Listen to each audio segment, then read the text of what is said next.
Hello, and welcome to American Chess Magazine 65. I number these little chats. So, yes, we're up to number 65. I thought I'd show, I get these sent from America, and I thought I'd show them to you quite slowly so that I don't miss anything out. Here are all the culprits on the cover.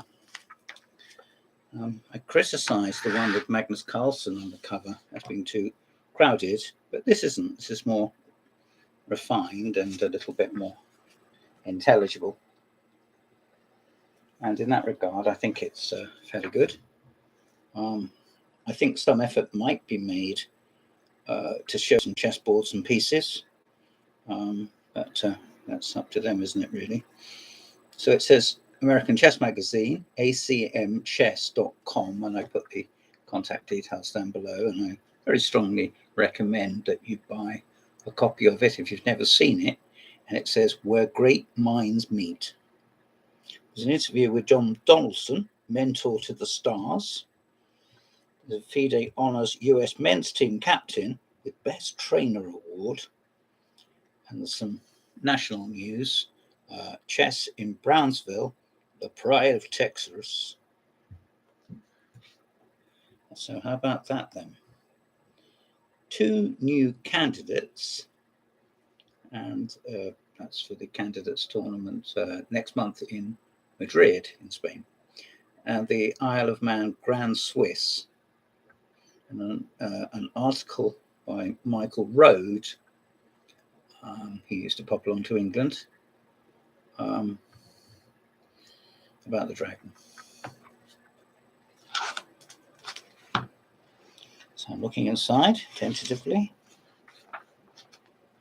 and here is a letter from the editor. Just an added bonus, there's a picture of the editor. How about that? Well, I can't summarise all of this. What I can do is have a quick look through. Chess in the USA has never been bigger and better than today. The time is right to look back on some highlights of the year at a whole. Ivan Sokolov provides grandmasterly reviews of current fashionable symmetrical openings. Alex Fashbein presents his top 10 endgames. I would have thought that in itself was very valuable. Finally, Joel Benjamin goes global, focusing on the players and performances that have attracted his attention both at home and abroad. And that's one of the reasons I like ACM, is it's a good mixture of national and international news. So, you see, the title of its editorial might not seem so far-fetched after all. And as for future prospects, well, let's deal with those very soon. In fact, in our very next issue. Till then, remains to say Happy Chessmas and New Year to you all. You must remember this is I'm going back through the older issues. And a large advert for McFarlane. There's that.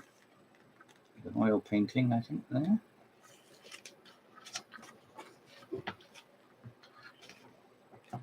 Think Twice by Louis Monroe. Oh, it's not an old one. I thought it looked like one. And John Donaldson has won the Botvinnik Award. Yeah, that's nice. The judges were Nigel Short, Arthur Yusupov, whose name is not spelt like that, but I won't, and Yuri Averbach, who is, of course, now passed away. But as I say, this is an older issue.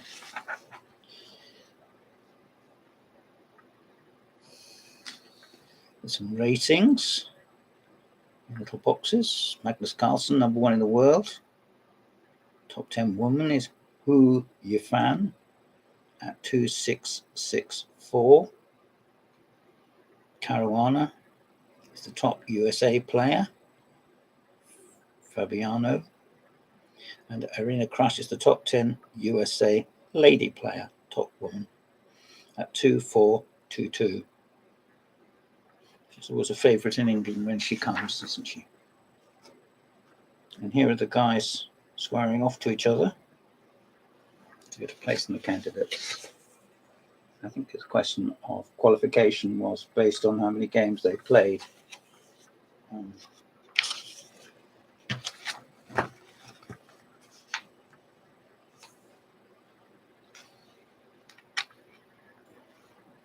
Dingliren versus Rajubov, maybe. Lots of photographs, not all of them that recent, maybe. Sometimes hard to know. Doesn't really matter, does it? Does it matter? I don't think it matters. Some main games from recent games. A beautiful coloured picture of a Siberian city where the winter high is a -40. Dingliren playing Rajubov.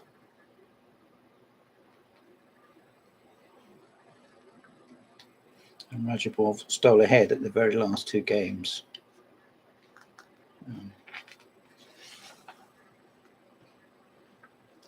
The last American standing.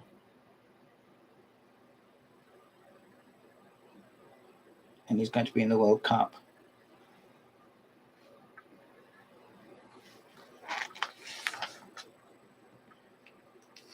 He obviously is a very young man. I'm not certain he isn't the one that was at Oxford for a year. Forgive me if he wasn't. Perhaps someone can write in and tell us. I think he perhaps was what they call a Marshall Scholar. From time to time we have these guys. They certainly brighten up the place, no less.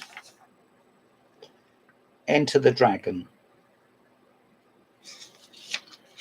A reference to a Chinese player. 30-year-old Chinese black belt grandmaster Wang Hao displayed his own brand of martial arts and stealing the show with the last round victory to emerge as winner of the tournament on tiebreak.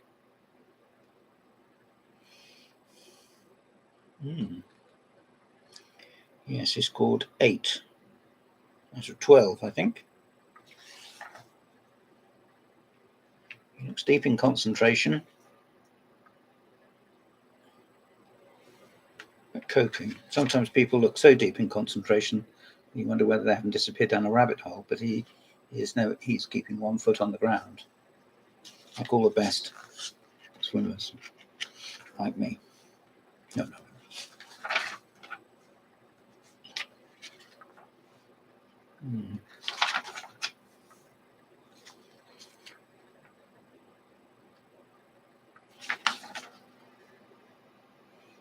There's a photograph of a warrior we don't see around that much internationally anymore. Kamsky. Extremely strong player, of course. He was squaring up with Karpov, wasn't he? In the candidates some years back. And here's Mr. Robert Hess.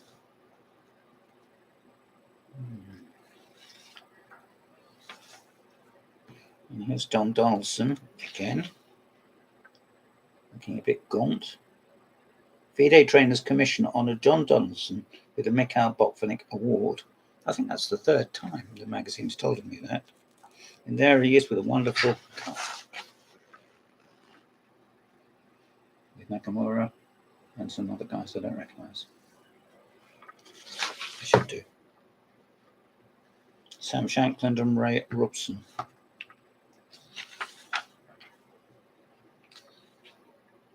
Which of the 13 Olympiads you attended was the best?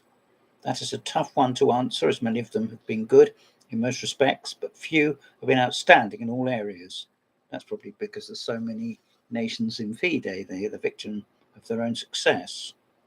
Dresden 2008, Applying Hall was a little small, the hotel was first rate, only a 30-second walk to the games. There were only 2 meals a day, but the buffet was huge, and Dresden offered plenty of reasonable price options for dining out.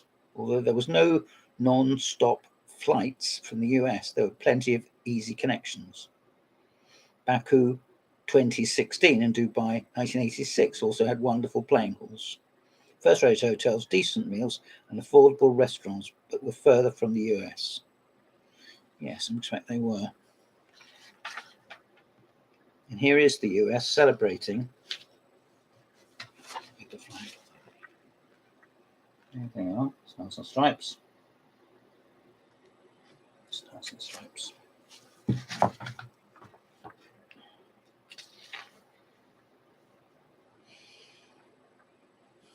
And their team was Caruana, So, Nakamura, Shankland, and Ray Robson.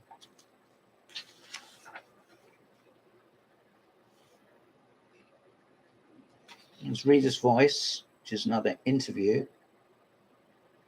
And they're asked, which player in 2019 impressed you the most and why? And people have answered, Magnus Carlsen.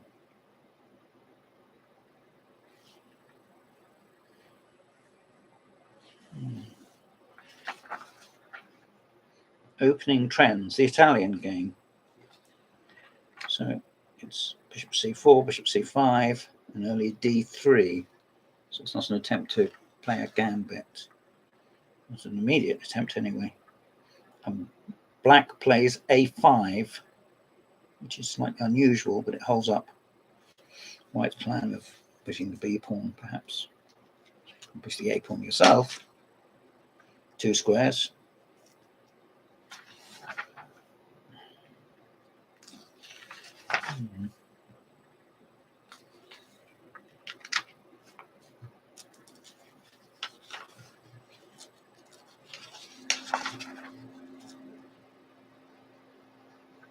Here's a picture of Mr. John Burke, and he comes from Brick. New Jersey. He stunned the chess world. Well, he didn't stun me because I know that Pete Tamburo told me, who Pete sends me the magazines, how good he was. And like every other single US Grandmaster, he was probably compared to Bobby Fischer.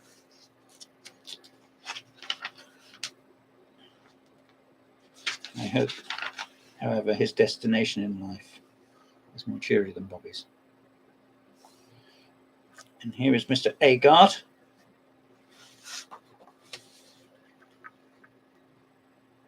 who he's perhaps not looking that cheerful. Just does that to you sometimes, not always. He certainly is not only writes good stuff, he also put together a team of analysts, grandmasters in Scotland, and has done massive good work for chess. Page of adverts. Excellence in the face of adversity. Gentleman gets his GM title at 38, which is not young for a grandmaster, is it? Young. When not playing chess, back in the day, I used to compete frequently in ICC.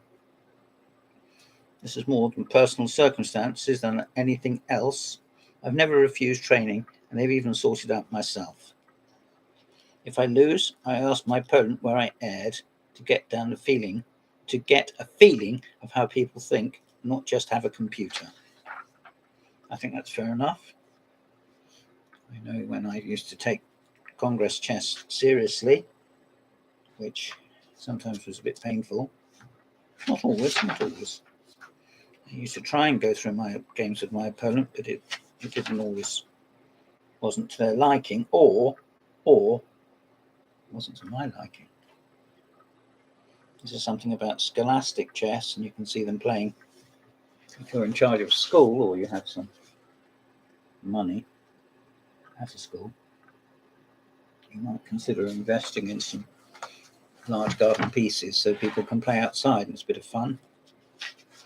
And don't run away with the idea that proper chess can't be played on the set like that, because it can.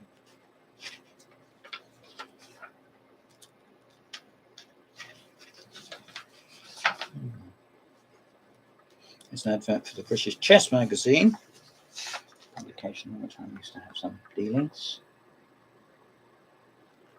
No longer, but nevertheless.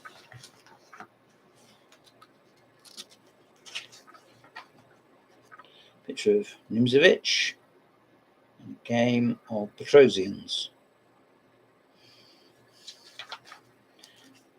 Yeah.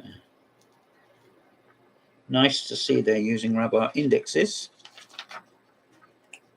Well, the hackneyed photograph of Botvinnik. And even less welcome photograph of Capablanca. I'm thinking we don't keep on putting pictures of Capablanca all the time. Alex Fishbean's endings. Ooh. If you can work through these and still get a good night's sleep, you'll be a man, my son.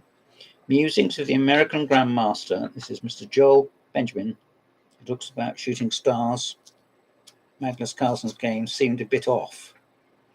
Let's come back again. One of my little heroes. I don't mean little in a diminutive sense. I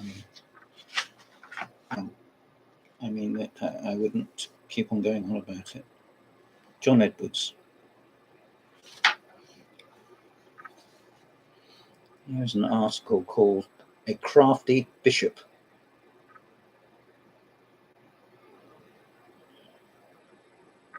He was a white bishop. He was safely stationed on white territory.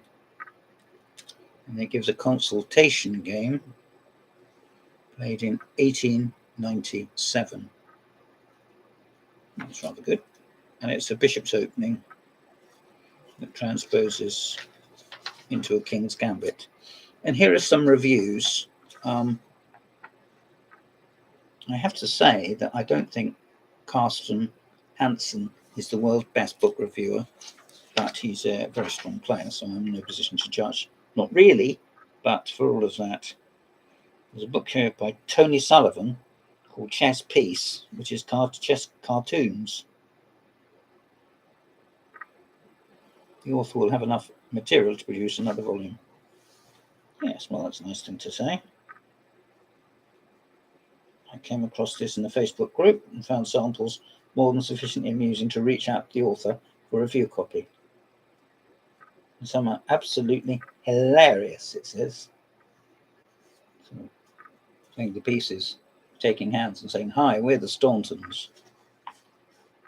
They review the book by Jonathan Rowson, which he says, "I found it very entertaining and quite wonderful, full stop. It is definitely one of the most important books I've read this year." Yes, I didn't experience that feeling myself. I wish I had done so. I would say that Jonathan Rowson is a very highbrow gentleman, and in a way, he didn't write a book for chess people. He wrote a book about chess. He wrote about himself, which he's richly entitled to do, which the title had indicated he would. But I don't think it was a book to be launched into the chess world for consumption by many players of all ages, types, and strengths. I found it a bit heavy going. But I did read it, and I will be referring to it again, and I still have it on my shelf, so let's not be too unkind. There's the index, which unfortunately I think went a bit wrong.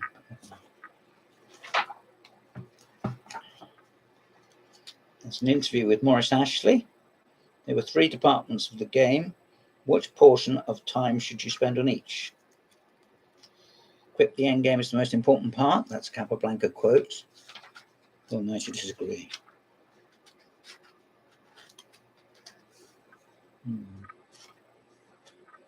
There we are. It's a sort of sci-fi chess set. Some symbol. There we are. Okay, so that is numbers 14 and 15, a combined issue. Now we slip seamlessly into this. There is Mr. Wesley So.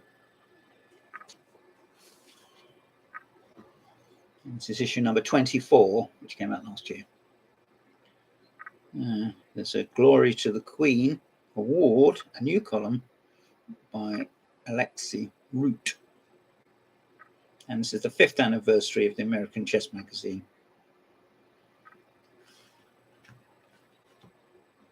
And Alexei's Wesley So retains his US title.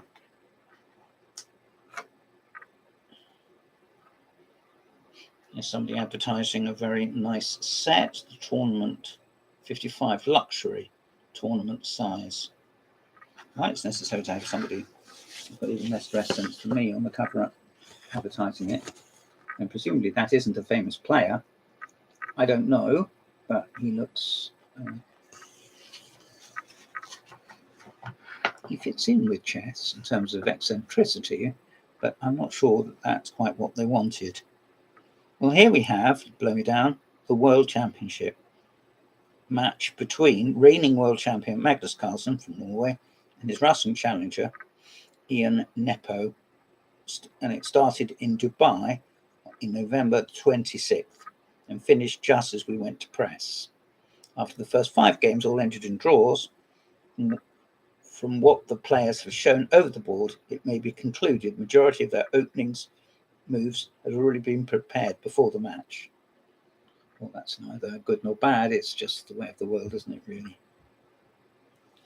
They're giving the scores of the games without notes. So there's a page of that. And here we have the qualification for the candidates, which is now taking place in a few weeks' time. Some ratings.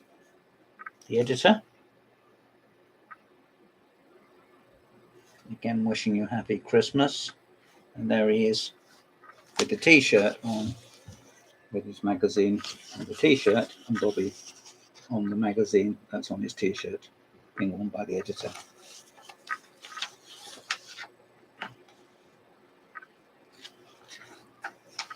And who better? There's a game of Wesley So's here, with its through bishop b5, Moscow variation,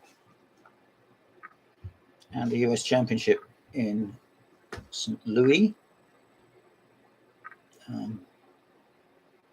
It has an average ELO of 2679. Well, when you consider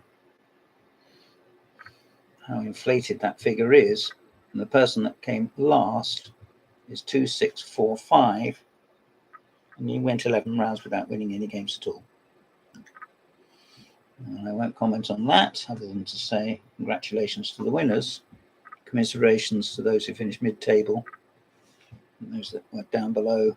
Well, maybe their heart wasn't in it, or they started badly. Here is Carissa Yip. She scored 8.5 out of 11. She only lost 1 game. Marina Crush, who was perhaps the favourite and the most experienced player in it, finished 3rd in the bronze medal position. And here's a game from the US closed between John Burke, mentioned earlier, and Wesley So, who was on the cover, wasn't he? That's Berlin Defense.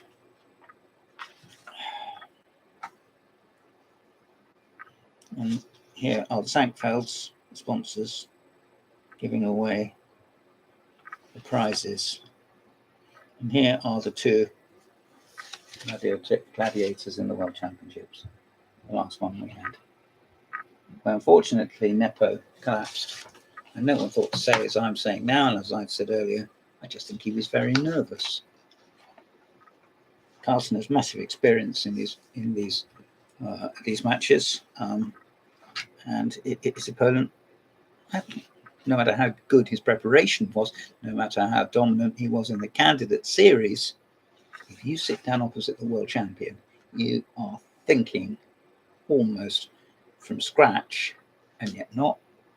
You are doing your best, and yet sometimes It just doesn't happen. And he collapsed in the second half of the match, losing heavily. He didn't win a game.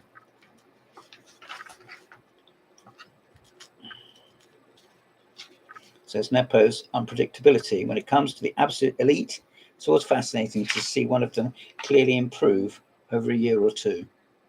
It's no secret that Nepo is one of the fastest players. However, if it backfires from time to time, likes to force the pace of play instead of playing with playing what the position demands. In other words, he's a man that understands it's a game and not an exact science. Mr. Boris Gelfand, looking smug.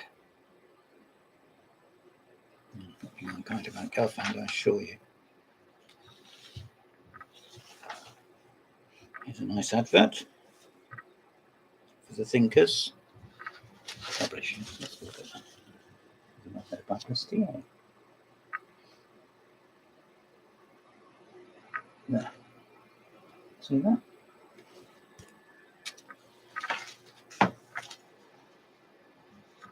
If you want more information about Thinkers Chess books, www.thinkerspublishing.com. And this is 9 books, mostly linked openings. There's a book about the art of defense and a book about the Marder Parter variation of the King's Indian. I think that was the one that Gligerich was very fond of. In fact, he wrote a book about it, I think. But most of these are opening books. Here we are, Sam Shankland in the Czech Republic.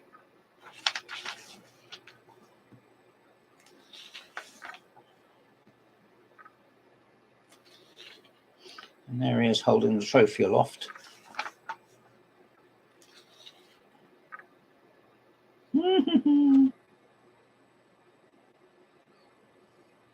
And he won the tournament with 5.5 out of 7, which might have been a short tournament, but it was one hell of a strong one.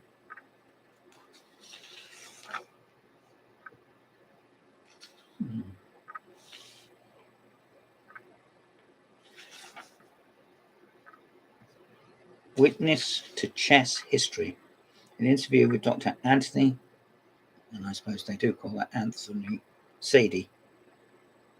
When I heard of Bobby Fischer's death, I remember the nice kid I once knew, and the champion whose withdrawal deprived the chess world of further beauties. And I wept. Dr. Anthony Sady, I am, of course. And there is Sady. And before he got on the aircraft to go to Reykjavik, I think Fischer stayed, I think I know Fischer stayed with Sady's family.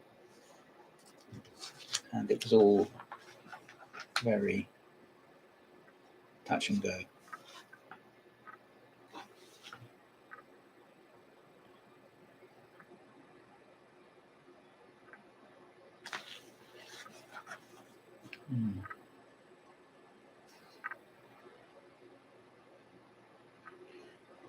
There's Bizkaya and Benko and Sady.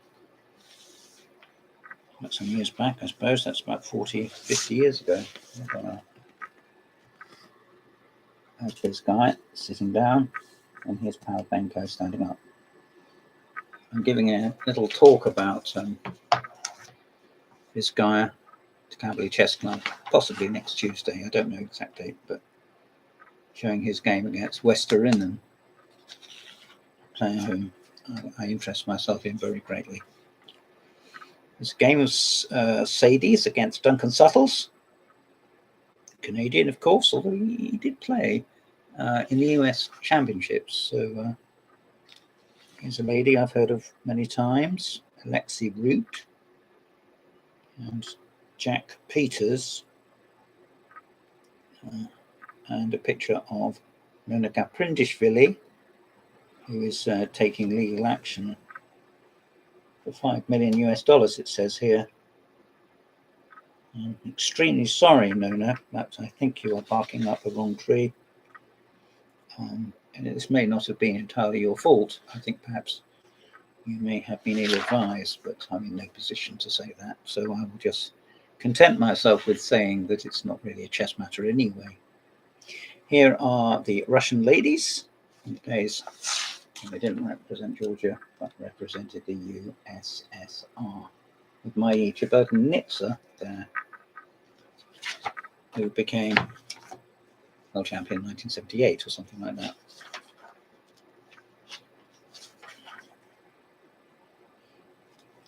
This is an article by Patrick McCartney about the King's Indian.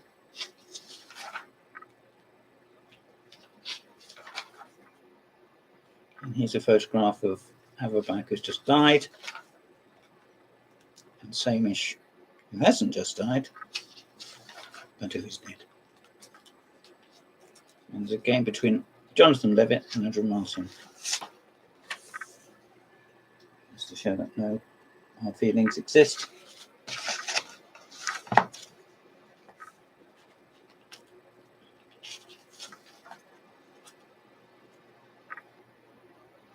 If the queens have been traded, should you castle? Of course, there's no obvious answer to that. Which are Mr. Kovalek and Akibar Rubinstein.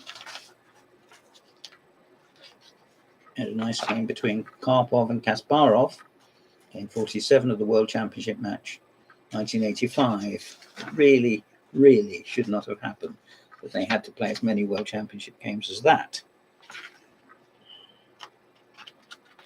They played many fascinating games and hard-fought battles, but that is not the point. Mr. Edwards. And some book reviews. The book he doesn't particularly care for is The Pawn Who Would Be Queen by Eric Nusser, Intellect Publishing. He likes the book Tactical Training with Endgame by Lakdawala. Well, I like that very much indeed, so I'm glad he does too.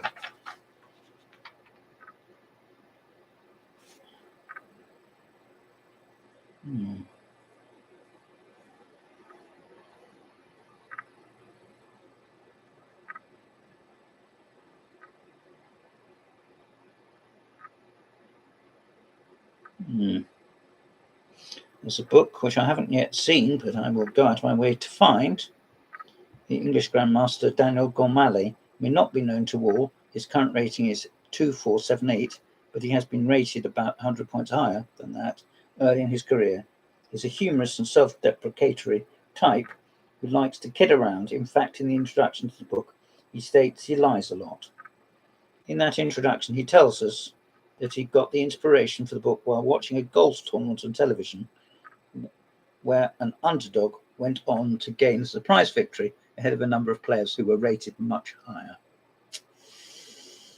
I'm not sure really that that's appropriate for a chess book, is it? But nevertheless, Daniel Gormally, Danny, I put my thumb up. And here is Nigel Short's book, Winning.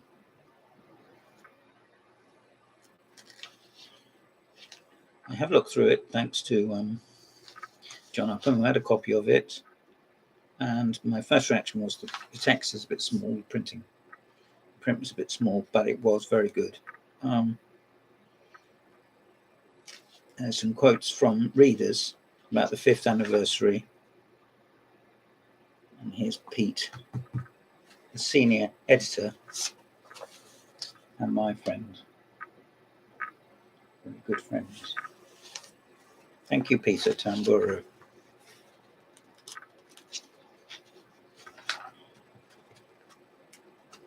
And here's an article which I haven't read by England's Jimmy Adams.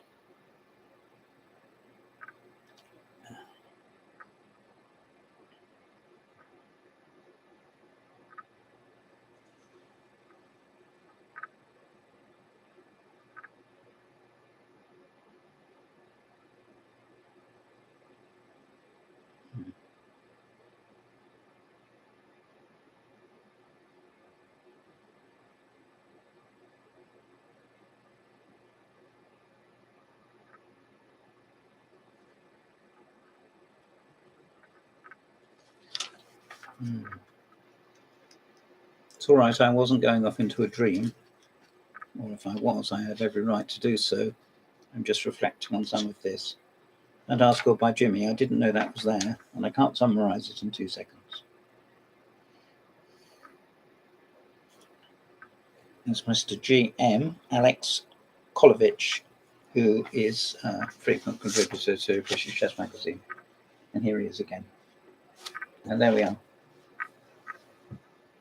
Right, third and final magazine I'm going to look at, which I've looked at before, is this. To call it a retrospective is to miss the point. It's dedicated, not entirely, but mostly, to Frank Marshall, who was Grandmaster, top US player for many years, on-playing captain in his latter time, and in my opinion, a fine old swindler. A fine old swindler. There's a letter here written by Bobby Fischer. There it is. If you're a handwriting analyst, as I sometimes purport to be, and I'm not about to hold forth on anything, there you go. Yes, okay. So, here's Frank. The photographs of Marshall aren't necessarily in playing chess, but at the chessboard wasn't quite the same thing. But yes, of course. There's an article about the master attack in the Lopez. I went and started intelligence by telling you what that is. E4, E5. No, you knew what it was. You knew what it was.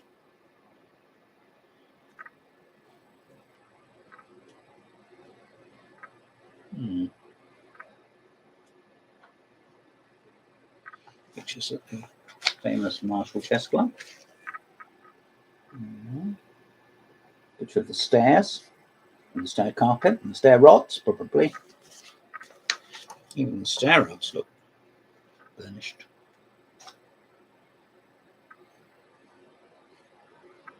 This is an article by Noah Chassin. A letter about Carrie Marshall from Edward Winter.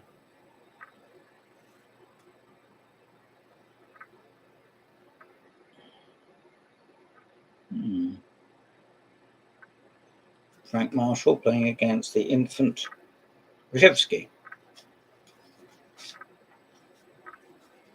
And there's Frank.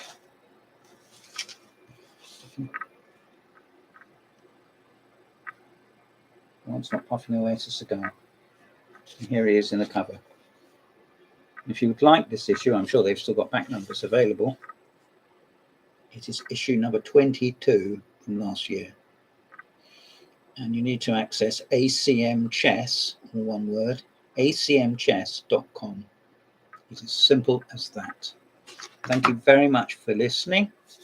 Signing off now. I've been James Pratt, and you haven't.